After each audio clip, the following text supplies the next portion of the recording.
നമസ്കാരം. മോർണിംഗ് ബ്രീഫിലേക്ക് സ്വാഗതം. ഇന്നലെ യുഎസ് മാർക്കറ്റുകളെല്ലാം തന്നെ ഒരു നെഗറ്റീവ് സെന്റിമെന്റ്സിനാണ് ക്ലോസ് ചെയ്തത്. S&P 20 പോയിന്റ്സ് ഡൌണും നാസ്ഡാക്ക് 7 പോയിന്റ് ഡൌൺ ആയിട്ടാണ് ക്ലോസ് ചെയ്തത്.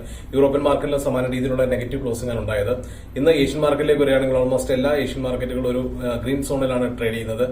പ്രത്യേകിച്ച് ജപ്പാന്റെ നിക്കി ഇന്ന് 1.5% അപ്പായിട്ടാണ് ട്രേഡ് ചെയ്യുന്നത്. ജപ്പാന്റെ GDP ഡാറ്റ വന്നത് എസ്റ്റിമേറ്റ്സിനേക്കാൾ വളരെ നല്ല ഇംപ്രൂവ്മെന്റ് ആണ് കാണിച്ചത്. 0.3% അപ് ട്രെൻഡാണ് പ്രതീക്ഷിച്ചെങ്കിലും 0.5% ഇംപ്രൂവ്മെന്റ് GDP ഉണ്ടായിട്ടുണ്ട്. അത് മാർക്കറ്റിൽ ഒരു പോസിറ്റീവ് സെന്റിമെന്റ്സ് നൽകുന്നുണ്ട്. ഇന്ന് 1.5% അപ്പായിട്ട് ജപ്പാന്റെ നിക്കി ട്രേഡ് ചെയ്യുന്നു. ഗിഫ്റ്റ് നിഫ്റ്റി ഇന്ന് 50 പോയിന്റ്സിന്റെ അപ്പിലാണ് ഇന്ന് ട്രേഡ് ചെയ്തുകൊണ്ടിരിക്കുന്നത്. മറ്റ് മാർക്കറ്റുകളെല്ലാം തന്നെ ഓൾമോസ്റ്റ് ഒരു ഗ്രീൻ സോണിൽ തന്നെ ട്രേഡ് ചെയ്തുകൊണ്ടിരിക്കുന്നു. ഇന്ന് പ്രത്യേകിച്ച് നോക്കാനുള്ളത് ഒരു ഇവന്റ് ഡ്രിവൺ ആയിട്ടുള്ള ഈ വീക്കാണ് ഈ ആഴ്ച വരുന്നത്. കാരണം ഒത്തിരി ഡാറ്റകൾ ഷെഡ്യൂൾ ചെയ്തിട്ടുണ്ട്. സെപ്റ്റംബർ 12 ഇന്ത്യയുടെ ഇൻഫ്ലേഷൻ ഡാറ്റ വരുന്നുണ്ട്. അതോടൊപ്പം തന്നെ സെപ്റ്റംബർ 11 US ഇൻഫ്ലേഷൻ ഡാറ്റ വരുന്നുണ്ട്. ചൈനയുടെ ലെജിസ്ലേഷൻ മീറ്റിംഗ് ഈ അടുത്ത ദിവസങ്ങളിൽ ഇന്ന് സ്റ്റാർട്ട് ചെയ്യുകയാണ്. അത് 12 വരെയുണ്ട്.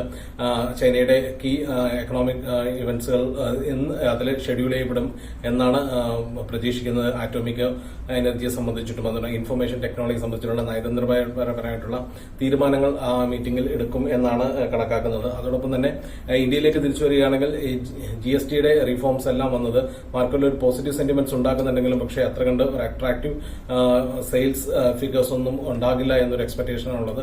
അതുകൊണ്ട് തന്നെ FIIസിന്റെ പാർട്ടിസിപ്പേഷൻ വളരെ കുറവാണ്. കഴിഞ്ഞ ദിവസങ്ങളിലെല്ലാം തന്നെ FIIs നെറ്റ് സെല്ലേഴ്സ് ആയിട്ടാണ് നിന്നത്.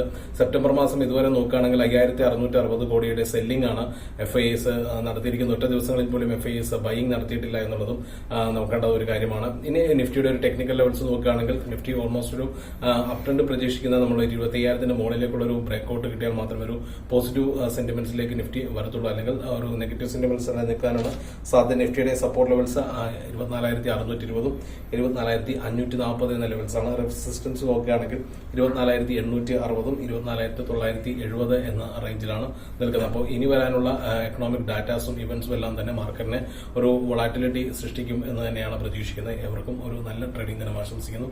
Thank you so much.